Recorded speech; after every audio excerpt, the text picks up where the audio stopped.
que 45 minutes et qu'il y a pas mal de trucs à dire. Alors, bonsoir à tous, c'est assez rigolo comme expérience.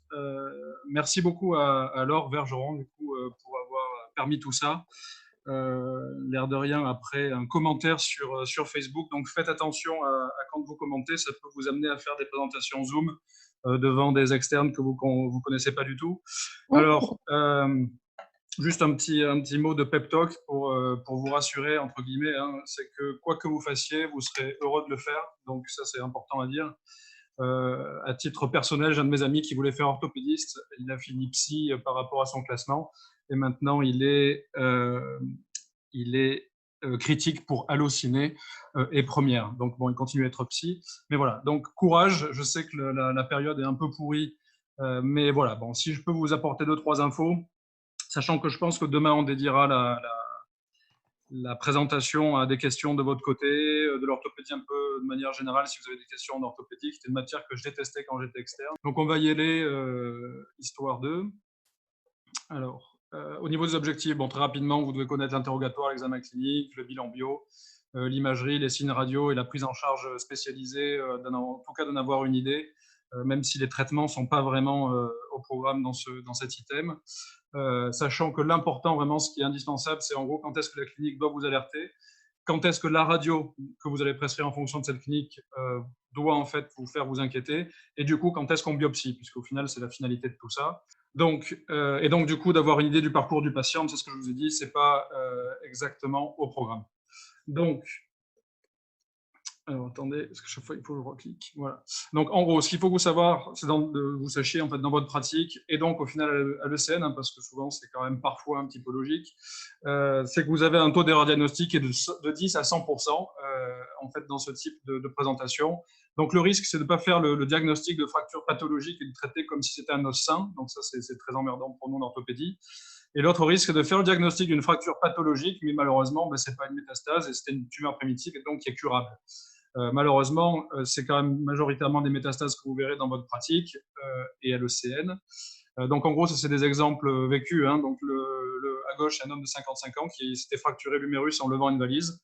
Malheureusement, vous voyez que l'os, il est un peu pourri et qu'il y avait une lésion sous-jacente. C'était un ostéosarcome, et donc on a maltraité ce monsieur, et donc on péjore son pronostic, c'est catastrophique. Et à droite, c'est un homme de 32 ans qui s'est en fait cassé le fémur juste en pédalant, hein, sans tomber. Il y a quelqu'un qui lui a mis une plaque, et malheureusement, c'est un cancer. Donc, du coup, on a dû l'amputer. Donc, ça a des conséquences qui sont catastrophiques. Donc, en gros, bon, toutes les tumeurs osseuses, hein, c'est des proliférations cellulaires dans l'os ou à sa surface. On ne va pas revenir sur tout ça.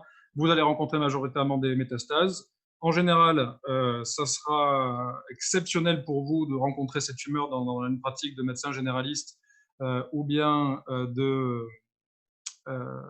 même de médecin spécialiste, hein, quel qu'il soit. C'est surtout affaire de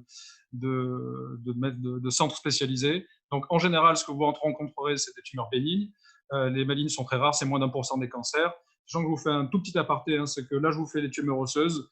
Mais malheureusement, je ne sais pas, il y a un truc qui a été mal fait avec les programmes il y a plus de 200 ans, c'est que le plus gros des troupes, hein, c'est les sarcomes des tissus mous, c'est-à-dire tout ce qui va toucher les muscles, les ligaments, le gras. Et ça, c'est 5 à 6 000 patients par an, alors que les sarcomes des os, en fait, que je vais vous traiter, c'est même pas 1000, quoi. D'accord? Donc, c'est pour ça que c'est très important aussi pour vous d'avoir l'idée que quelque chose qui grossit dans une cuisse, qui a tendance à augmenter de volume, il faut vraiment faire gaffe parce qu'on peut passer à côté des diagnostics. Alors, par rapport aux tumeurs primitives, vous avez quelques facteurs de risque. Malheureusement, on n'en a pas beaucoup.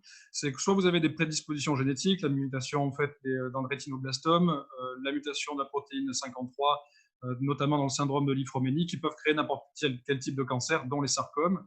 Il y a un truc qui est bien établi, c'est au final l'irradiation. Les patientes qui ont eu un cancer du sein de leurs antécédents, peut-être 10 ans, 20 ans après, elles vont faire un sarcome, par exemple, au niveau de la clavicule, au niveau des côtes, parce que c'était dans le champ d'irradiation, ou bien les patients qui ont un cancer de la prostate, qui ont eu une irradiation et qui vont faire un sarcome, un ostéosarcome, par exemple, du pelvis. D'accord.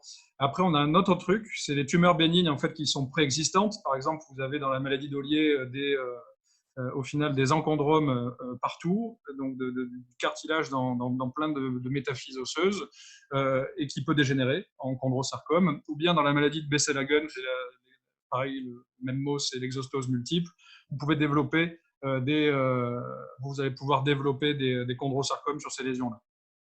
Alors, euh, au niveau des métastases, parce que c'est la plupart des choses que vous connaîtrez, vous voyez, d'abord, ça sera le poumon, ensuite c'est le foie, et les os, quand même, c'est assez important, et après, vous avez tout le reste. Donc, c'est quand même assez fréquent. Vous connaissez, je ne vous le rappelle pas, les 5 cancers qui sont ostéophiles, hein, sein, poumon, rein, prostate et thyroïde. Sachant qu'il y a un truc qu'il ne faut pas oublier, c'est que vous avez une amélioration constante de la survie actuellement dans les cancers métastatiques, quels qu'ils soient. Et donc, vous allez nécessairement, vous, en tant que praticien, voir de plus en plus de métastases, quelles qu'elles soient, donc, dont les osseuses, puisque vous avez une augmentation de la survie des gens, mathématiquement. Donc, c'est important. Donc, vous avez 250 000 cancers par an en France. Si jamais on parle des métastases, 50 à 60% de ces gens feront des métastases des os, qui sont évidemment variables au niveau des pourcentages selon l'histologie. Le sein et la prostate, c'est très, très ostéophile, mais le poumon, thyroïde ou rein, c'est un peu moins ostéophile. Sachant qu'il faut quand même garder en tête que malheureusement, il y a une compromission de la curabilité de ces patients, sauf pour éventuellement la thyroïde, qui peut être très bien traitée au stade métastatique. Et vous le savez, le testicule qui peut être vraiment guéri malgré des métastases généralisées, et le mélanome de plus en plus grâce aux thérapies ciblées.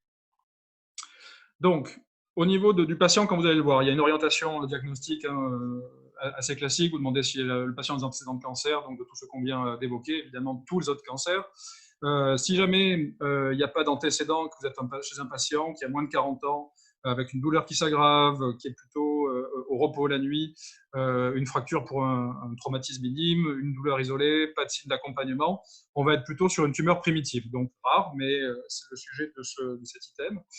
Et si vous avez un patient qui en général a plus de 50 ans, vous allez globalement être sur le diagnostic de métastase. Donc, la circonstance de découverte, c'est un peu ce qu'on disait. En général, c'est des douleurs qui sont d'aggravation progressive, mixtes. Vous pouvez avoir un syndrome de masse, sachant que ce qui est absolument indispensable, c'est de faire préciser au patient s'il a une sensation d'augmentation de la taille de sa lésion. Ça, c'est très grossier, mais au final, ça marche très bien. Et c'est un des critères principaux pour se dire il faut quand même se dépêcher pour la biopsie. Vous pouvez malheureusement rencontrer les patients au stade de la fracture pathologique. Vous pouvez avoir des signes neuro, notamment si vous avez des métastases ou tumeurs osseuses primitives qui atteignent le rachis avec une fracture pathologique à cet endroit-là. Chez l'enfant, vous pouvez avoir des troubles de la croissance. Donc, si vous avez une tumeur qui se localise au niveau de l'épiphyse et proche du cartilage de conjugaison. Et de temps en temps, c'est l'immense majorité des cas pour les tumeurs bénignes, hein, ça va être une découverte fortuite, c'est-à-dire un incident à l'homme, c'est-à-dire quelqu'un qui a une douleur méniscale, on lui fait une IRM et hop, on tombe sur cette lésion osseuse. Donc, au niveau du bilan clinique initial, quand vous allez voir le patient, c'est assez pauvre. Hein. Vous pouvez palper les zones douloureuses, vous pouvez éventuellement sentir un syndrome de masse, une petite chaleur locale.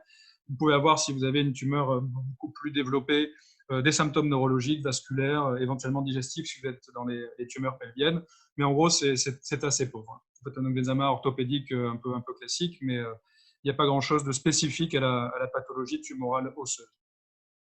Le bilan radio, par contre, lui, il est beaucoup plus intéressant. Et ça, c'est très important pour vous en tant que praticien quand vous voyez des patients. Hein. Il ne faut pas trop rapidement conclure en orthopédie, même si c'est de l'ortho et que c'est cassé, pas cassé, que c'est très simple. En fait, c'est compliqué, a priori. Et vous devez toujours, en gros, prescrire une radio. Moi, je vois trop de patients qui ont des sarcomes et qui, en fait, ont eu des tendinites étiquetées pendant près d'un an et qui se retrouvent en consultation avec une lésion monstrueuse et des métastases partout. Donc, radio standard, toujours un face profil, centré sur les zones douloureuses, sachant qu'il faut quand même que vous ayez un champ suffisamment large et que vous preniez l'os entier de cette zone douloureuse, parce que vous allez voir, c'est important. Et après, une fois que vous avez réalisé cette radio, l'analyse, soit elle vous fait évoquer rien, parce que vous voyez rien du tout dessus, soit vous pouvez évoquer une tumeur osseuse. Il faut préciser si elle est étendue, si elle est plurifocale, et surtout, et ça c'est ce qu'on va un petit peu détailler, parce que je pense que c'est le plus difficile pour vous, pour les ECN, c'est les signes d'agressivité. Et c'est ça qui va vous indiquer si c'est plutôt malin, plutôt bénin, si c'est actif, si c'est agressif, et si ça mérite une biopsie. Donc, une fois que vous avez cette radio, ce qui est absolument indispensable, c'est d'être extrêmement spécifique et d'être très précis, particulièrement dans vos QCM, hein, sur l'analyse de la lésion. Donc, déjà, quel os est atteint? Est-ce que c'est le fémur? Est-ce que c'est le radius? Où est-ce que je suis sur l'os? Diaphyse, métaphyse, épiphyse? Tout ça, c'est pas que pour vous embêter, c'est parce que pour nous, c'est très important sur la suite de la prise en charge, que vous n'avez pas vraiment à savoir. Et par pitié, n'oubliez pas le côté. Par exemple, vous pouvez, j'en sais rien, analyser par exemple une radio sur des questions isolées où vous allez trouver magnifiquement le type de fracture bimalléolaire, équivalent bimalléolaire sus tuberculaire, par exemple, et vous oubliez qu'ils vous ont piégé en vous mettant le mauvais côté. Donc, faites vraiment gaffe à ça. Ensuite, une fois que vous êtes au niveau de l'os, que vous n'êtes pas planté de côté, vous précisez si c'est central, c'est-à-dire est-ce que ça va être dans la médulaire de l'os, est-ce que ça va être dans la corticale, est-ce que je vais avoir qu'une seule lésion, est-ce qu'elles vont être multiples, parce que ça nous oriente énormément sur le diagnostic. Après, il faut savoir si le développement il est purement intraosseux, s'il reste dans l'os, ou bien s'il est extra-osseux, si jamais, comme une exostose, par exemple, il va aller dans les parties molles. Ça, c'est très important. Ensuite, le caractère, ça c'est primordial. Est-ce que vous allez plutôt avoir une lyse? Est-ce que ça va plutôt être une condensation? Dans la mesure où c'est quand même le plus souvent mixte, c'est-à-dire que vous allez pouvoir avoir, par exemple, sur une métastase de cancer de la prostate, avoir une lésion qui va être condensante et en même temps, elle est agressive pour l'os et vous pouvez avoir une lyse concomitante. Un truc qui est important, c'est est-ce que la lésion est bien limitée. C'est en gros ce que vous pouvez dessiner les contours. C'est un peu comme n'importe quel cancer. Hein. Plus c'est flou et plus c'est moche. Donc ça, c'est important. Donc, il y a 4 questions en gros. C'est la première, celle à laquelle il faut répondre, c'est ce que fait la tumeur à l'os. Donc là, vous voyez sur la droite, c'est typiquement une lyse, hein, puisque vous voyez que vous avez la diaphyse ici de votre radius qui est normale, et plus vous allez en bas vers le carpe, hein, donc vers la main, et plus vous voyez cette lésion qui est très lithique, donc une raréfaction de la trame osseuse. Donc ça, c'est une lyse, d'accord ? Si je veux parler de condensation, ça c'était des métastases en fait d'un cancer de la prostate, d'accord. Donc vous voyez en fait l'os normal c'est tout en bas du fémur à gauche ou à droite hein, en limite de PowerPoint et tout le reste vous voyez les alilia qu'elles sont très très très blanches. Ça c'est que de la métastase, d'accord. Et puis les petits spots dans l'extrémité proximale du fémur, et ben ça, c'est de la condensation. D'accord. Donc, bon, enfin, vous voyez bien ce que c'est par rapport à la lyse, sachant que malheureusement, parfois, on peut être amené à rencontrer les patients au stade de fracture pathologique. Donc là, vous voyez que vous avez un os qui est clairement pathologique, vous avez une condensation de celui-ci, et ben, malheureusement, vous avez une fracture juste dans le tiers proximal de la diaphyse de cet humérus. D'accord. Donc ça, c'est ce que peut faire la tumeur à l'os. Ensuite, vous avez ce que fait l'os en réponse à la tumeur. Donc ça, c'est extrêmement important. Donc vous avez un truc qui est primordial, c'est la réaction périostée. Pourquoi? Parce que c'est vrai que ça signe quand même en général quelque chose d'agressif et d'inquiétant. Donc vous allez avoir d'abord donc la réaction périostée en feu d'herbe que je vous montre, c'est-à-dire que vous voyez ici toutes ces petites franges qui vont s'étaler dans les parties molles. Donc ça, c'est la réaction périostée, un type de feu d'herbe. Et en haut, avec les deux flèches, ça, c'est la position périostée, un peu type bulbe d'oignon qu'on voit ici. D'accord. Donc à gauche, c'est un peu moins précis, mais à droite, vous voyez bien tout cet étalement, en fait, cet empilement de couches successives qui sont en fait juste une réaction normale de l'os qui essaye d'englober et de limiter l'extension de la tumeur. Et malheureusement, elle va être dépassée, cette réaction périostée, puisque la tumeur est plus agressive que le potentiel de formation de l'os. D'accord. Donc ça, c'est typique du bulbe d'oignon, sachant que vous avez un autre type de réaction périostée, c'est le triangle de Codman. Donc vous voyez, en fait, c'est juste que c'est des positions périostées qui se sont fait secondairement grignoter par la lésion une fois qu'elle a fini par sortir. Donc vous voyez, en fait, ça forme un triangle. Ça, c'est vraiment typique. Quand vous l'avez, vous pouvez être sûr que malheureusement, c'est une tumeur maligne et qu'on va aller rapidement à la biopsie chez ces patients. Donc, ensuite, vous avez un autre type de réaction de l'os, hein, c'est le néocortex, d'accord. Alors lui, je ne dirais pas comme ça, mais il est plutôt gentil, c'est-à-dire que le néocortex, il témoigne d'une possibilité de l'os de se reformer malgré la présence de la tumeur. Donc en fait, ça c'est typique des lésions agressives bénignes. Donc on en reparlera à la toute fin, c'est les tumeurs à cellules géantes et c'est les kystes anévrismaux. Donc ça c'est un néocortex. Vous voyez que l'os a réussi un petit peu à se reformer autour. C'est assez typique comme image. Et enfin, vous avez la sclérose périphérique. Donc là, c'est typique des pathologies bénignes, puisque l'os a réussi à se condenser et à contenir la lésion. Et donc ça, c'est la sclérose périphérique qui est un petit peu la même sclérose que vous pouvez voir dans vos critères diagnostiques pour l'arthrose, hein, avec la condensation sous-chondrale. Ensuite, vous avez ce que produit la tumeur, et ça c'est absolument indispensable de le connaître. C'est soit vous avez, donc c'est la matrice, hein, ce que la tumeur crée, soit vous avez une matrice osseuse, soit elle sera cartilagineuse. Donc ici, en gros, c'est très simple, hein, soit c'est au final un ostéosarcome, soit ça va être cartilagineux, soit un chondrosarcome quand c'est cartilagineux. Donc là, vous voyez ce gros globibulga, ce pataquès osseux très très dense. Et ben ça, c'est une matrice de formation osseuse. Et si jamais on est cartilagineux, c'est vraiment différent. Vous voyez, c'est en popcorn, hein, et c'est le terme, hein, c'est matrice en popcorn. Et ça, c'est typique des lésions cartilagineuses, en fait, qui forment de l'os en leur sein de manière un petit peu parsemée comme celle-ci. Donc ça, c'est un chondrosarcome du bassin. Si jamais vous ne voyez pas du tout de formation d'os ou de cartilage sur la radio ou sur le scanner, et bien vous êtes sur une matrice qui est tissulaire. Et si vous êtes sur une lésion qui est plutôt agressive, c'est typique du sarcome des Wing qui, lui, ne produit rien au niveau osseux ou cartilagine. Donc, enfin, vous avez la quatrième question. Est-ce que ma tumeur, elle envahit les parties molles? Alors, ça fait aussi partie du feu d'herbe de la réaction de périostée qu'on a montré précédemment. Mais à la radio, vous pouvez très très bien voir un refoulement musculaire, hein, comme vous pouvez voir tout en haut de ce très très gros chondrosarcome qui refoule tous les muscles fessiers. En bas à gauche, vous avez cette lésion de la fibula. Vous voyez là tout se flouter un peu gris. Donc ça, c'est tout l'envahissement des parties molles par la tumeur. Ça, c'est un sarcome des Wing. Et à droite, pareil, hein, c'est en limite de champ. Hein, c'est d'où l'intérêt de faire une radio qui pourrait paraître normale sur l'os. Mais en fait, vous voyez quand on commence à avoir une tumeur grisée tout en haut. Donc ça, c'était un chondrosarcome, mais du fémur proximal. Donc, au terme de tout ça, ce qui est important, c'est de dire qu'est-ce qui sent pas bon et donc qu'est-ce qui va nécessiter une biopsie. Donc, en gros, si vous avez quelque chose qui est lytique, avec une lise de la corticale, c'est-à-dire que les corticales sont grignotées par la lésion, la fracture pathologique peut en avoir aussi sur les tumeurs bénignes, mais en général, c'est plutôt du pathologique cancéreux, mais donc ça peut compter. Et ce que fait en réponse de la tumeur l'os, la réaction périostée, c'est un critère majeur pour se dire que ce n'est pas terrible. Ce que produit la tumeur, vous pouvez très bien avoir des tumeurs bénignes qui produisent de l'os ou du cartilage, mais en général, ça ne sent quand même pas très très bon quand vous avez une matrice. Et surtout, voilà, quand vous avez votre envahissement des parties molles, en gros, vous additionnez les critères diagnostiques au niveau de la radio et qui vont vous faire dire que c'est probablement cancéreux, commencer à préparer le patient et à programmer rapidement la biopsie.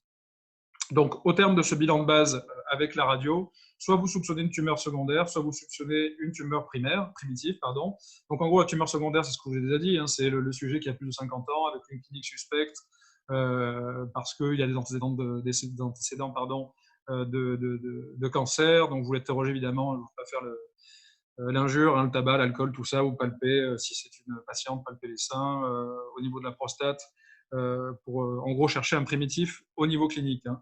Le bilan biologique de débrouillage, c'est toujours le même, et ça, il est indispensable à connaître, hein, puisque vous avez la NFS, qui peut rechercher une anémie, qui peut être classique dans les gammopathies, dans le lymphome.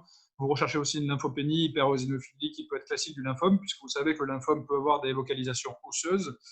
Et puis, si jamais vous avez des plasmocytes qui sont atypiques, vous pouvez effectivement parler du myélome, hein, qui est une des choses les plus fréquentes chez nous, en dehors des métastases, hein, et des cancers primitifs. Donc, vous poursuivez avec le CRP, la CRP, sachant qu'on doit toujours éliminer une infection, qui peut mimer beaucoup de sarcomes, l'électrophorèse des protéines sériques pour rechercher une gammapathie, et une protéinurie de Benz-Jones dans le cadre du myélome. Et du coup, vous avez globalement la biologie qu'il vous faut de débrouillage. Ensuite, vous avez le PSA, si jamais vous êtes chez un homme, évidemment, et un bilan phosphocalcique qui, lui, est un peu à titre diagnostic, mais surtout, au final, à titre pronostic, puisque l'hypercalcémie, vous savez que ça peut mettre en jeu le pronostic vital sur les troubles électrolytiques, et donc c'est un signe de gravité. Donc ça, c'est important, sachant qu'un petit peu accessoirement, ça peut faire aussi le diagnostic sur le bilan phosphocalcique des hyperparathyroïdies qui donnent des tumeurs un peu atypiques, mais bon, c'est vraiment très très spécialisé. Donc, peut-être qu'à la limite, vous pouvez le retenir dans l'item des hyperparathyroïdiques. Vous pouvez avoir les tumeurs brunes. Ça, c'est malheureusement, on peut vous coincer sur des trucs très précis, c'est sûr. Donc, ensuite, une fois qu'on a fini la bio, on parle d'imagerie. Donc, vous avez déjà fait la radio de l'os en question. Hein. Et si vous suspectez une tumeur secondaire, eh bien, vous faites le bilan un peu typique. Donc là, on est en train de chercher le primitif. Hein. Donc, l'impact diagnostique majeur, c'est scanner thoraco-abdominopelvien sans et avec injection. Donc ça, c'est indispensable. Vous avez la radio des poumons que vous pourrez avoir assez rapidement, hein, parce que malheureusement, c'est souvent des cancers du poumon qui sont en jeu aussi, vous avez vu, une trentaine de pourcents. Échographie thyroïdienne, hein, c'est selon l'orientation. Mammographie, pareil. Et sachant que vous prescrivez toujours une scintigraphie osseuse, puisque c'est plutôt à titre d'extension que diagnostic, mais ça vous permet de planifier le traitement du patient et de gagner du temps, évidemment. Donc en général, qu'est-ce qui va se passer? C'est que vous allez retrouver une tumeur primitive, donc vous adressez en oncologie là où il faut, vous planifiez la biopsie du site qui est le plus accessible, d'accord, si on vous demande, en privilégiant évidemment la supposition du primitif. Hein, si jamais vous avez un scanner thoraco-abdominopelvien qui vous montre une lésion bronchique accessible à une endoscopie, c'est ça qu'on va faire plutôt que d'aller ponctionner quelque chose de très profond dans le bassin si vous avez une métastase osseuse. D'accord. Malheureusement, parfois, on ne trouve rien. Donc, c'est quand même 20% des cas. Hein, donc, c'est beaucoup. Donc, vous allez avoir une métastase osseuse de primitif inconnu. Et donc, là, vous êtes bien obligé de biopsier la lésion osseuse pour savoir où est-ce qu'on va et quel est le type de cancer qui est sous-tendu. D'accord. Donc, quoi qu'il en soit, cette prise en charge, elle est dédiée au niveau des métastases osseuses. Donc, vous devez toujours évidemment discuter sans RCP. Vous le savez très bien, sachant que de plus en plus, on a des RCP dédiés aux métastases osseuses. Mais bon, ça, c'est de la surspécialisation. Ensuite, l'autre cas, c'est si on suspecte une tumeur primitive. Donc, si vous êtes plutôt un sujet qui est jeune, avec une clinique et une radiographie qui vont être évocatrices. Donc, soit vous tombez sur une lésion bénigne qui est clairement identifiée, sachant que beaucoup de lésions bénignes sont typiques à la radio et n'ont pas besoin d'autres examens. Donc comme l'ostéomostéoïde, le kyste essentiel, l'exostose, le fibrome, mais ça on en parlera. Et dans ce cas-là, en fait, vous pouvez adresser le patient sans urgence pour une prise en charge en ortho spécialisée. Soit, malheureusement, vous avez une lésion qui est agressive et suspecte ou bien indéterminée. Donc, au moindre doute, il faut faire une prise en charge spécialisée avec un bilan biologique de débrouillage, donc on a un petit peu évoqué, sachant que vous devez absolument compléter la radio dans ce cas-là par un scanner et une IRM de l'os entier, d'accord, sans et avec injection, parce que déjà ça peut vous apporter des éléments diagnostiques, mais surtout ça va servir pour le bilan d'extension locale, d'accord. La scintigraphie osseuse, dès que vous avez une lésion osseuse, elle peut se discuter, donc on va voir dans quel cas spécifique il faut la faire. Et il faut obtenir un peu tout ça dans des délais qui sont courts. D'accord. La biopsie, elle peut être chirurgicale ou scano-guidée et elle doit être réalisée en milieu spécialisé et on va revenir dessus. Donc, ce centre référent spécialisé, vous en avez plusieurs en fait en France. Donc, nous à Marseille, on est responsable PACA et c'est responsable en fait de toute la prise en charge du patient de A à Z, de la consultation initiale où vous, par exemple, vous avez vu cette radio un peu bizarre qui vous fait peur et donc vous l'avez adressée en centre spécialisé jusqu'à au final la surveillance quasi à vie de ces patients. D'accord. Donc, pour reparler de la biopsie, une fois qu'on a vu que la radio était moche, comme je vous disais, elle peut être chirurgicale ou radioguidée. Elle est de plus en plus radioguidée. Hein, ça permet d'éviter l'hospitalisation des patients. Le rendement est quasiment le même. Les biopsies chirurgicales sont de plus en plus rares. Elles doivent être faites en centre référent puisqu'on les envoie aussi en anapathe spécialisée. Donc, il ne faut pas perdre 3 semaines pour que l'anapathe de périphérie se dise « Ah, je ne sais pas trop ce que c'est, je l'envoie et on repère 3 semaines ». C'est toujours par le chirurgien qui fait la résection ou bien si jamais c'est radio-guidé, que c'est les radiologues qui le font. Il faut que le radiologue et le chirurgien se soient entendus sur une orientation du trajet de biopsie. Pourquoi? Parce qu'on enlève le trajet de biopsie parce que par définition, il est contaminé. D'accord. Donc, si on ne sait pas par où on est passé et si, ou bien s'il est complètement farfelu et qu'il n'est pas du tout sur la zone d'incision de la tumeur quand on va devoir la retirer, eh ben, c'est catastrophique. D'accord. Donc, c'est indispensable que tout ça soit planifié, sachant que c'est d'autant mieux que ça soit fait par le radiologue parce que lui, il a une image au niveau du scan et de l'IRM, des zones qui sont à fort rendement diagnostique pour être sûr d'avoir un diagnostic et de ne pas biopsier un truc un peu aspécifique. Donc, Tout ça pour dire qu'une fois qu'on a fait la biopsie et qu'on a le diagnostic, vous avez 3 cancers osseux primitifs à connaître. Donc, ça parle des sarcomes, hein, comme je vous l'ai dit, qui sont des tumeurs mésenchymateuses qui se développent aux dépens d'un peu toutes les structures anatomiques possibles et imaginables. Vous en avez 6000 par an en France. L'air de rien, vous n'avez pas du tout d'items sur le sarcome de manière générale, alors que il y en a plus que les cancers du col, de l'endomètre, les cancers du rein. Donc bon, enfin, c'est un peu dommage. Donc c'est d'autant mieux que je puisse vous faire ce cours pour être un petit peu sensibilisé. Donc vous avez les ostéosarcomes qui sont très rares, hein, vous voyez, 150 cas par an, sarcome des Ewing, une centaine, et puis les chondrosarcomes, sachant que ostéosarcome, ça va toucher l'adulte jeune, un petit peu aussi les enfants. Le sarcome des Ewing, vraiment particulièrement les enfants, parfois un petit peu les adolescents et l'adultes de moins de 30 ans. Et les chondrosarcomes, c'est vraiment le sarcome osseux qui touche les adultes d'âge mûr. D'accord. Donc tout ça, ça représente un peu moins de 1000 cas par an, alors que tout le reste des sarcomes qui touchent les muscles, les ligaments, les liposarcomes qui touchent le gras, eh bien, ils ne sont pas du tout traités. D'accord. Donc voilà, c'est important de l'avoir en tête. Mais c'est bien évidemment pas l'internat. Donc on commence par l'ostéosarcome, donc c'est la plus fréquente des tumeurs malignes de l'enfant. Il y a un deuxième type de fréquence après 60 ans. Vous pouvez avoir des ostéosarcomes aussi sur des lésions préexistantes, hein, comme on l'avait dit en introduction, sur des territoires irradiés, sur une maladie de Paget, bien que c'est de plus en plus rare, puisque la maladie de Paget, on en voit de moins en moins. Sachant que préférentiellement, c'est la métaphyse des os longs, c'est-à-dire que c'est près du coude et près du genou. Donc, ce sont des épiphyses qui sont fertiles. D'accord. Au final, au niveau de la clinique, rien de très spécifique, hein, des douleurs d'aggravation progressive, sachant que c'est la radio qui fait un peu le diagnostic. Vous pouvez avoir des calcifications dans les parties molles, l'aspect en feu d'herbe qu'on a évoqué. La biologie, rien de fou. Vous pouvez voir les phosphatases alcalines qui vont augmenter puisque vous avez une activité ostéoblastique qui est évidemment majorée dans l'ostéosarcome puisqu'il y a une production d'os. D'accord. Donc, toujours pareil, hein, tout ça s'est fait en centre spécialisé avec un bilan d'extension. Donc ça, c'est très important. Hein, vous retenez, c'est un scanner thoracique pas injecté. Pourquoi? Parce que si vous avez un item là-dessus, pas une question, c'est Cochin qui vous fait à Paris, pardon, qui vous fait l'item. Et effectivement, on n'a pas besoin que le scanner soit injecté. Donc soyez un peu vigilant si vous voyez qu'il y a plusieurs items qui vous sont proposés. Scintigraphie osseuse, toujours le bilan pré-traitement, hein, avec le sécos, l'échographie cardiaque parce qu'il va y avoir de la chimio, la gestion scolaire, le 100%, enfin tout ça. En gros, c'est un cancer, c'est un dossier progressif de cancer, donc n'oubliez pas.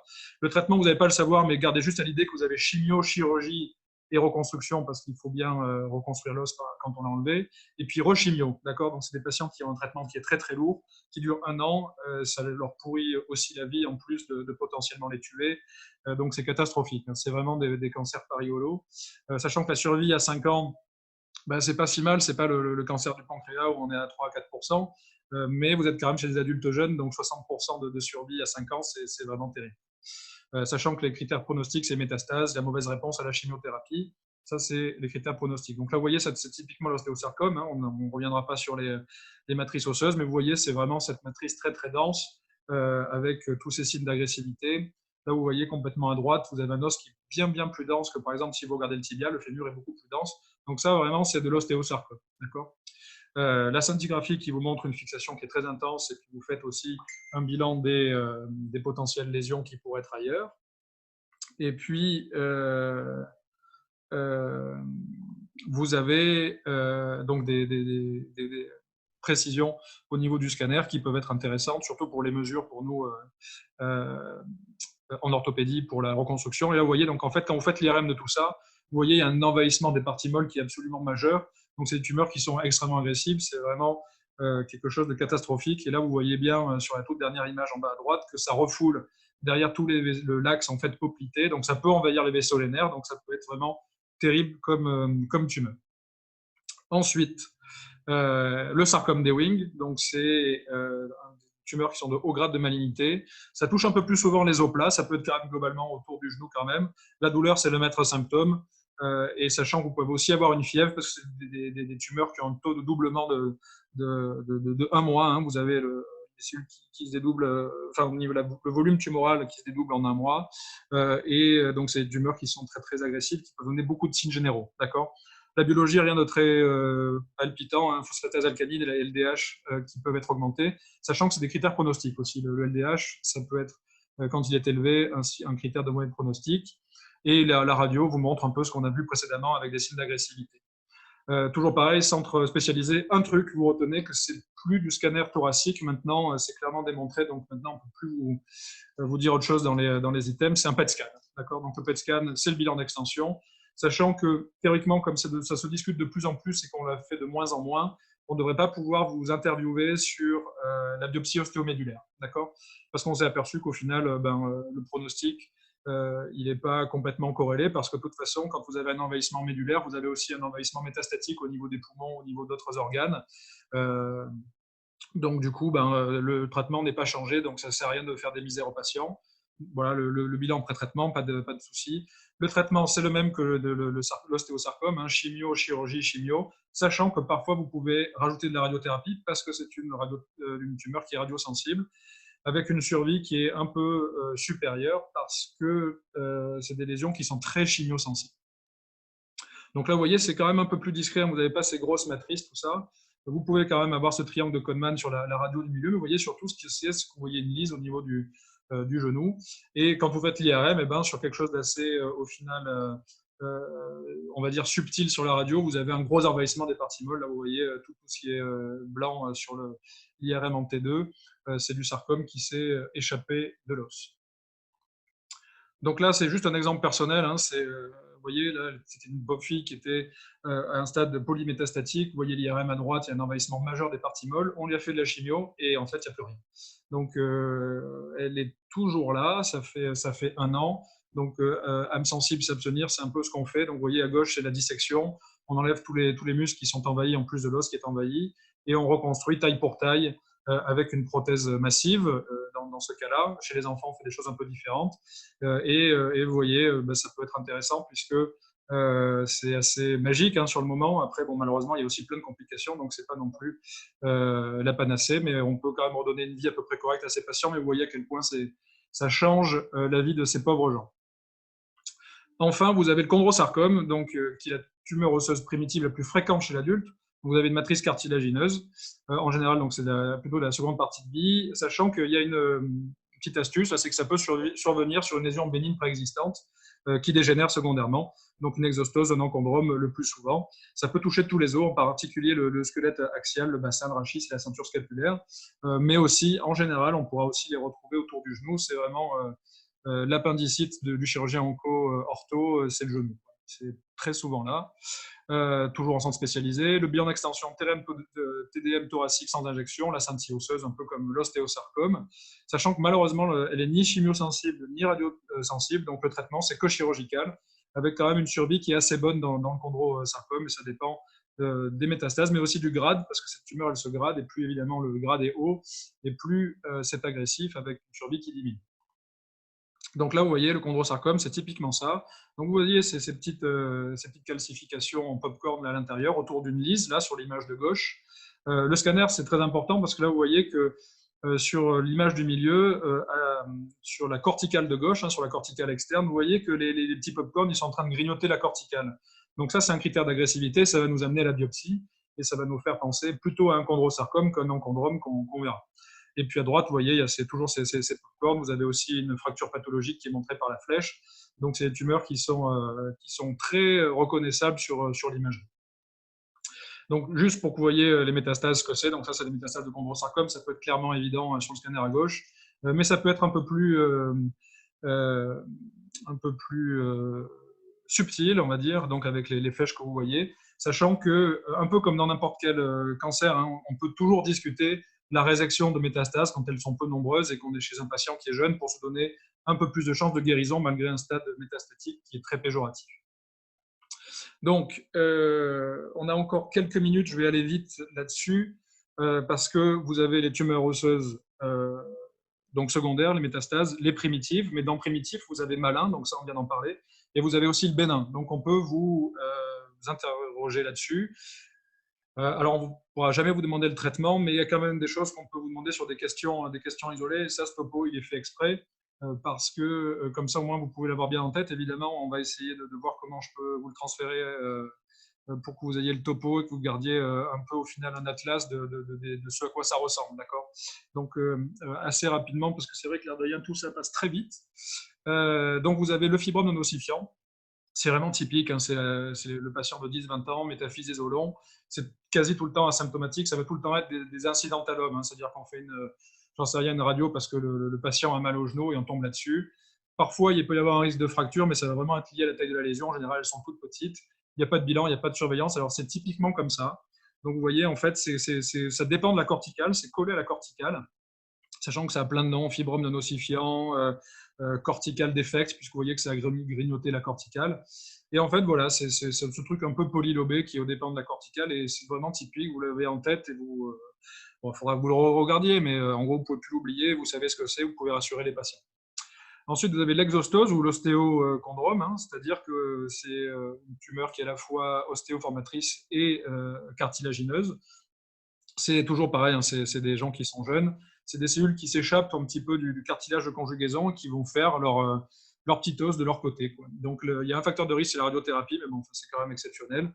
C'est plutôt les os longs sur les épiphyses qui sont actives, hein, des gens qui sont en croissance ou jeunes, puisque une fois que ça finit de croître après la puberté, ça s'arrête.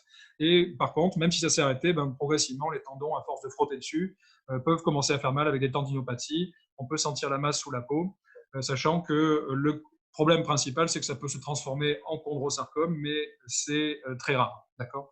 Le traitement, c'est l'exérèse monobloc.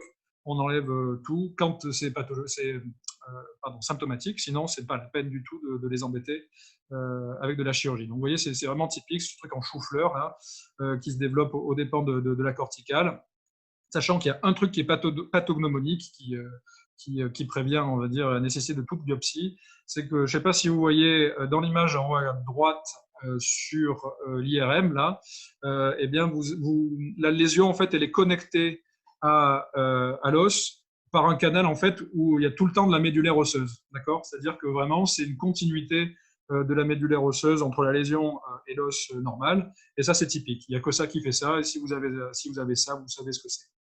Donc, il y a un truc qui est important là-dessus, c'est de mesurer la coiffe. Donc, c'est sur l'IRM T2. Alors, juste un petit truc pour les T1, T2. Je ne sais pas si on peut vous demander ça. Sur les IRM cérébrales, c'est très simple. Sur l'os, c'est pas très très compliqué parce qu'ils n'ont pas le droit de vous faire de piège. En gros, le T1 et le T2, ils ont tout le temps le gras qui va être blanc. Donc, en gros, pour vous mettre du T2, eh ben, on va vous faire ce qu'on appelle une saturation des graisses. C'est l'image du bas. Vous voyez bien qu'en haut, c'est du T1, le gras est blanc. Et en bas, pour savoir que ce qui est blanc, c'est-à-dire que ce qui est inflammatoire, que ce qui est de l'eau, au final, comme les T2 cérébraux, eh ben, vous supprimez le signal de la graisse pour ne voir que ce qui est inflammatoire. Donc là, vous voyez, tout ce qui est un peu blanc, là, c'est la coiffe cartilagineuse, c'est l'inflammation au contact des tendons. Et donc ça, c'est du T2 en saturation de graisse. Donc en gros, on peut vous mettre que ces deux choses sur une pathologie onco-orthopédique ou tumeur osseuse. D'accord. Ensuite, vous avez le kyste osseux essentiel. C'est toujours une lésion unique, ça touche la métaphyse, la diaphyse des os longs, elle est centrée. C'est très lithique, c'est très bien limité, vous pouvez vraiment tracer le contour. Et sachant qu'il n'y a pas de matrice, c'est liquide impur, il n'y a pas d'extension dans les parties molles, et on traite selon les symptômes, si ça fait pas mal, si ça ne s'est pas cassé. On surveille par le mépris, sachant que vous voyez, là ça s'est cassé à gauche, mais ce qu'on va faire, c'est qu'on va juste mettre une écharpe, un gilet de contention, ça va finir par consolider. Si on fait une IRM, vous voyez, c'est que du blanc, c'est que en T2, là, c'est vraiment que du liquide. Et si jamais vous faites une injection, vous avez juste un rehaussement périphérique, ça vous montre que il n'y a pas du tout de tissu à l'intérieur, donc c'est complètement rassurant. Ensuite, vous avez l'ostéomostéoïde, c'est un grand classique. Il y a là, toute cette diapo, vous l'aurez, du coup, on ne va pas vous embêter, mais un truc, c'est que c'est intracortical, c'est vraiment typique. Les douleurs sont très, très violentes, c'est calmé par les AINS et historiquement par l'aspirine. Et donc, vous voyez, en fait, sur l'IRM, ça peut faire un signal monstrueux d'inflammation, alors que c'est un tout petit truc. Là, si vous voyez le scanner qui est avant la radio, là, sur la gauche de la radio, vous avez ce truc hypodense, là, qui est le nidus, le nid. Et en fait, c'est une mini malformation vasculaire qui va créer une réaction périostée. Vous voyez, en fait, il y a une production de périoste qui est majeure, que vous voyez aussi sur la radio droite. Hein, vous voyez, la diaphyse est déformée. Et donc ça, c'est l'ostéomostéoïde, c'est typique. Et ça se soigne par thermoablation. On va griller ça avec une sonde sous radio interventionnelle. Ensuite, le kyste anévrismal. Donc, c'est quand même une tumeur qui est plus agressive, qui nécessite une biopsie. pour voir sa tête, elle a un néocortex, hein, donc c'est quand même plutôt rassurant. Donc, je ne sais pas si vous voyez, c'est inquiétant, mais ça ne l'est pas, puisque vous voyez que le néocortex est respecté, la tumeur, elle ne sort pas. Il y a un truc qui est typique, c'est que vous faites une IRM, là, que vous voyez à droite, ou un scanner, et vous allez voir, vous voyez ces niveaux liquidiens, là, entre le blanc, donc là, en hyper T2, et puis de la sédimentation de sang, au final, qui est typique, en fait, de ces lésions-là, et qui serait en fonction des symptômes. Ensuite, vous avez l'enchondrome. Donc, c'est un peu comme le chondrosarcome, puisqu'on disait que le chondrosarcome peut naître de l'enchondrome, sauf que là, c'est gentil. C'est le cartilage, donc ça va être du popcorn, hein, comme vous avez vu précédemment. C'est très, très, très fréquent, comme vous voyez. En général, on découvre ça de manière fortuite. Il y a une trentaine de pourcents des gens, a priori, dans la population qui en ont. C'est plutôt dans les phalanges des mains. Sinon, c'est très, très varié. On ne fait pas de biopsie, traitement, surveillance clinique.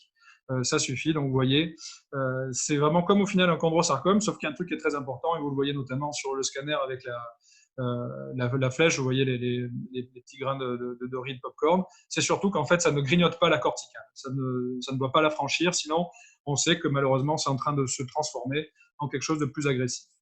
Et enfin, vous avez la dysplasie fibreuse. Donc, c'est un truc un peu bizarre qui atteint aussi le patient jeune. Et qui en fait déforme la matrice osseuse au niveau des trames osseuses.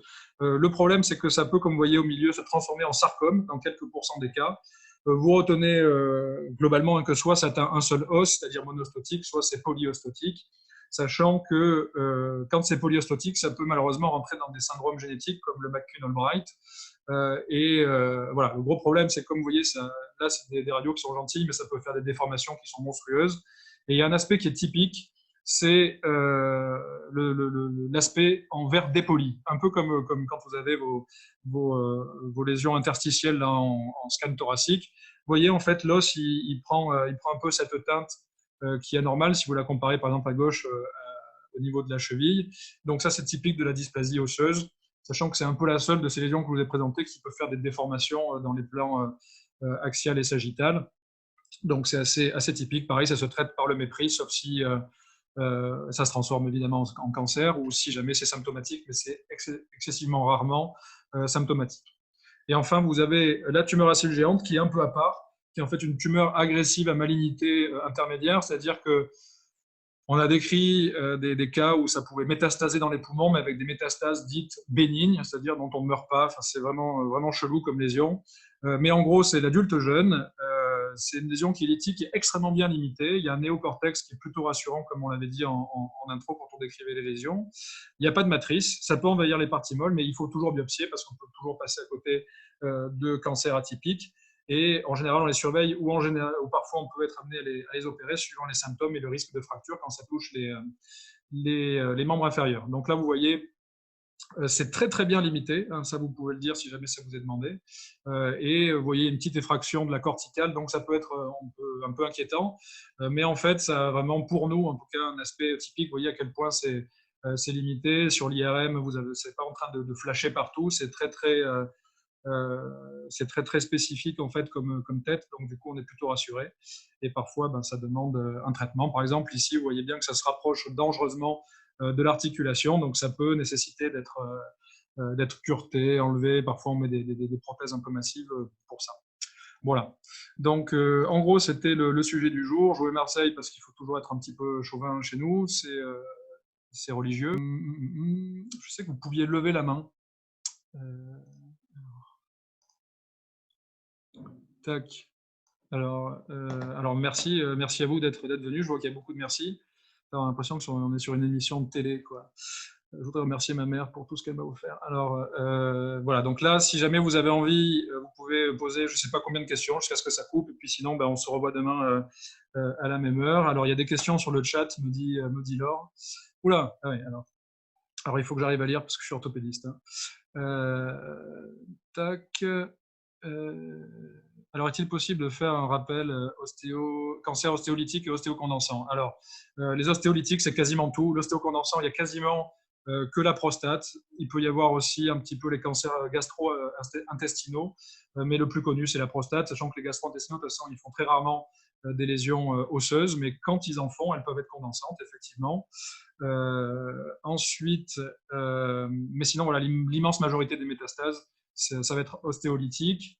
Est-ce qu'il y a des maladies osseuses non tumorales malignes qui donnent des réactions non tumorales qui donnent des réactions périostées? Non, c'est que tumoral. Par exemple, je ne sais pas si vous avez une maladie de Paget, eh bien, vous n'aurez pas de réaction périostée. Vous pouvez avoir des réactions périostées dans des cas un peu spécifiques, si vous avez notamment des ostéomyélites, sur des choses qui sont très très lentes et en fait, qui impliquent une réaction de l'os. Ça, vous pouvez l'avoir. Donc, effectivement, je comprends un peu mieux la question. Vous pouvez aussi avoir des réactions périostées, par exemple sur des épisodes de stress chronique avec des fractures de fatigue chez le coureur, par exemple, où en fait, vous allez avoir des fractures de fatigue itérative qui vont se consolider et à nouveau être resoumise à un stress. Et donc, l'os, progressivement, peut faire des réactions périostées dans ces cas-là. Mais en gros, toute inflammation chronique sur un os, quelle qu'elle soit, peut créer une réaction périostée puisque l'os va essayer d'y répondre. Est-ce que les néocortex vont être plus prompts à une découverte par fracture pathologique? Pas nécessairement, puisqu'en fait, par définition, ils consolident un petit peu l'os, pas plus que ça. Après, effectivement, quand vous êtes sur des os en zone portante, particulièrement donc du coup sur les membres inférieurs, effectivement, vous pouvez avoir des fractures pathologiques sur le néocortex. Hein, c'est grosso modo le kyste anévrismal et la tumeur à cellules géantes. Et effectivement, on peut avoir des fractures pathologiques dessus. C'est effectivement un mode de découverte, mais c'est assez rare. Devant un aspect de réaction périostée typique avec feu d'air, bulbe d'oignon, est-ce qu'on fait un TAP? Alors, voilà, théoriquement, ce qu'il faut faire, c'est que d'abord, on sait que ça ne sent pas bon, donc on fait une biopsie. La biopsie dira, par exemple, le sarcome des wings, donc on sait que c'est un PET scan. D'accord. Si c'est plutôt un ostéosarcome sur la biopsie, on est censé ne faire qu'un scanner thoracique non injecté, puisque c'est ça effectivement, on a besoin que de ça, puisque les métastases extra-pulmonaires des sarcomes, elles sont exceptionnelles. Voilà. C'est pour ça qu'on fait un PET scan dans les wings, parce que les wings, lui, il peut aller dans le foie, il peut aller, bon, évidemment, au niveau des poumons, comme tous les sarcomes, mais il est un peu plus atypique, il est un peu plus coquin, quoi. Effectivement, c'est près du genou et loin des coudes. Je ne sais pas, peut-être que j'ai fait une petite erreur dans le topo, il faudra que je vérifie ça. On sait que chez religieux, chez vous, CF Raoult, effectivement. Alors, le bilan d'une lésion située sur le tronc, c'est juste TDM. Pour une lésion située sur un membre, c'est IRM. Toutes les lésions osseuses primitives doivent bénéficier d'une IRM. Parce que si vous êtes sur le tronc, par exemple, parce que malheureusement, ça peut se caler dans la colonne vertébrale et faire une compression médulaire, c'est impératif d'avoir une IRM pour voir si la lésion, par exemple, envahit l'aorte en antérieur et qu'est-ce qu'elle envahit au niveau des articulaires, puisque vous avez plein d'éléments dans le rachis qui vont guider les neurochirurgiens et les orthopédistes oncologistes du rachis pour savoir quel traitement il faut faire. Donc, c'est toujours, tout ce qui concerne l'os, c'est scanner IRM pour le bilan d'extension local. D'accord. Donc, le scanner analyse l'os et l'IRM analyse les parties molles et l'envahissement, on va dire, nerveux ou vasculaire. Tac, tac. Est-ce que les sarcomes peuvent métastaser donc, voilà, dans d'autres os ou à distance du même os? Oui. Alors, c'est pour ça qu'on fait une radio et une IRM et un scanner tout le temps de l'os en entier, parce que particulièrement dans l'ostéosarcome, vous avez un risque de ce qu'on appelle les skip métastases, c'est-à-dire que vous avez la lésion au niveau du genou, et quand vous faites l'IRM, la radio, le scan, et donc vous pouvez en retrouver par exemple dans le col du fémur, parce qu'elle commence à remonter en fait par dissémination, et sachant que c'est effectivement une dissémination hématogène, comme c'est précisé là dans une des questions, sachant que ces skip métastases sont de mauvais pronostics puisque c'est à minima une maladie métastatique, et c'est pour ça qu'en fait ça peut métastaser effectivement dans le même os, et ça peut métastaser dans d'autres os, effectivement, notamment l'ostéosarcome, il peut faire, et le chondrosarcome, il peut faire des métastases osseuses. Donc, je sais pas, vous avez la tumeur primitive dans le genou, et vous pouvez développer une tumeur primitive, une métastase, pardon, dans l'humérus, sachant que c'est pour ça qu'on fait une scintigraphie dans le chondrosarcome et l'ostéosarcome pour rechercher ce genre de désagrément. Voilà. Ça n'a pas l'air de couper, je sais pas, je pense que ça a coupé. Non, non, non, ça va. En tout cas, voilà, si vous avez, c'est très bien, là, vous avez la nuit pour y réfléchir, après avoir regardé une série, parce qu'il faut se reposer aussi dans votre état. Vous pouvez du coup réfléchir à tout ça et me poser des questions demain là-dessus. C'est bien évidemment fait pour ça demain, en dehors de faire le TD et de préciser deux, trois trucs, quoi. Voilà. Est-ce que le diapo sera accessible? Oui. Alors, il faut qu'on voit comment. Mais oui, très clairement. Enfin, de toute façon, ce qui est sûr, c'est que ceux qui sont inscrits sur le site, enfin sur le groupe, ça, c'est vraiment pas compliqué de vous le faire passer. Après, il faudra voir pour les autres qui n'ont pas pu venir, mais pour vous, oui, clairement. Ouais, ouais. Voilà, voilà. Ben, avec plaisir. Non, non, vraiment, je suis content de vous aider un petit peu là-dessus, parce que c'est un item qui n'est pas très, très connu. Sachant que si on résume un peu l'orthopédie, pour les dossiers progressifs, hein, on peut vous mettre ça, très clairement, puisque après, on peut vous entraîner, pas trop sur le chondrosarcome, comme vous l'avez compris, mais on peut vous entraîner sur les effets secondaires, par exemple, des chimios. Le petit gamin qui a eu une prothèse à l'époque et qui commence à avoir des complications de prothèse, par exemple, et ben ça, c'est très bien pour vous faire le nombre de questions qu'il faut. Sinon, en gros, bah, c'est l'orthopédie, c'est dans le cadre des polytraumas. Donc, à un moment, on peut vous poser des équivalents au final de questions isolées sur ce qui est arrivé au polytrauma dans sa gestion globale, on va dire. Et puis, l'autre truc, évidemment, c'est la fracture du col du fémur ou du fémur proximal, où vous allez avoir une petite mamie qui va, après le traitement chirurgical ou avant, décompenser des tares diverses et variées, revenir plus tard parce que sa prothèse s'est infectée ou s'est décellée. Donc, c'est essentiellement ça qui peut vous arriver. Voilà. Donc là, je vois donc ouais, PET scan uniquement pour Ewing. Maintenant, c'est acté. Si on vous fait dire autre chose, enfin, de toute façon, tout le monde fait ça. Donc la personne qui fera le dossier vous dira forcément que c'est un PET scan dans Ewing et que ça suffit. Sachant qu'il faut quand même bien vérifier que le PET scan, évidemment, parce que dans PET scan, vous avez scan, et que parfois, certains médecins nucléaires mettent très peu de coupes scanner, c'est-à-dire que vous avez surtout le côté scintigraphie du PET scan et métabolique, en fait, l'imagerie métabolique, très peu le scanner, donc il faut bien être sûr que vous avez en même temps le scanner avec toutes les coupes natives. Donc voilà, si jamais c'est un petit peu dichotomisé là dans vos QCM, il faut avoir au final un scanner thoraco-abdominopelvien, puisque le E-Wing il peut aller partout, et couplé à une imagerie métabolique qui est le PET scan, quoi.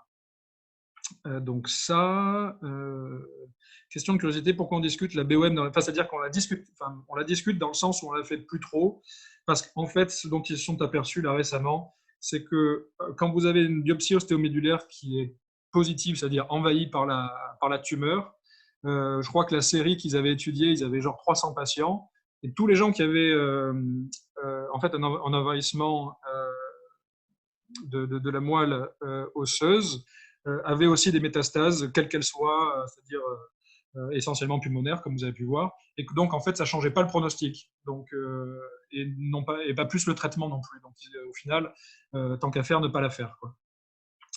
Tchac, tchac. Donc voilà, donc l'intérêt, c'était effectivement de dépister à une époque un envahissement de la médulaire et d'adapter le traitement en se disant, bah, tiens, il y a une localisation métastatique, donc du coup, il faut faire une chimio un peu différente. Mais voilà, sachant que quand vous avez un envahissement médulaire dans les wings, ça ne se voit pas. Parce que tu me poses la question, les images peuvent-elles ressembler à un lymphome osseux? Non. Parce qu'en fait, on ne le voit pas à l'imagerie. D'accord, c'est vraiment qu'un truc de pathologiste. Et puis voilà, donc l'administrateur de Nershield externe pourra poster le diapo, donc ça c'est très bien, et avec plaisir. Est-ce que je suis en train de dire que mon diapo c'est un mème? J'espère, un mime. Comme ça, j'espère que ça deviendra viral et on pourra un peu mieux traiter ces pauvres gens. Voilà. Merci vraiment à tous d'avoir été quasiment tous présents, c'est exceptionnel. C'est plus qu'en amphi quand je fais cours, quoi. Donc ça me fait très plaisir. Voilà, profitez bien.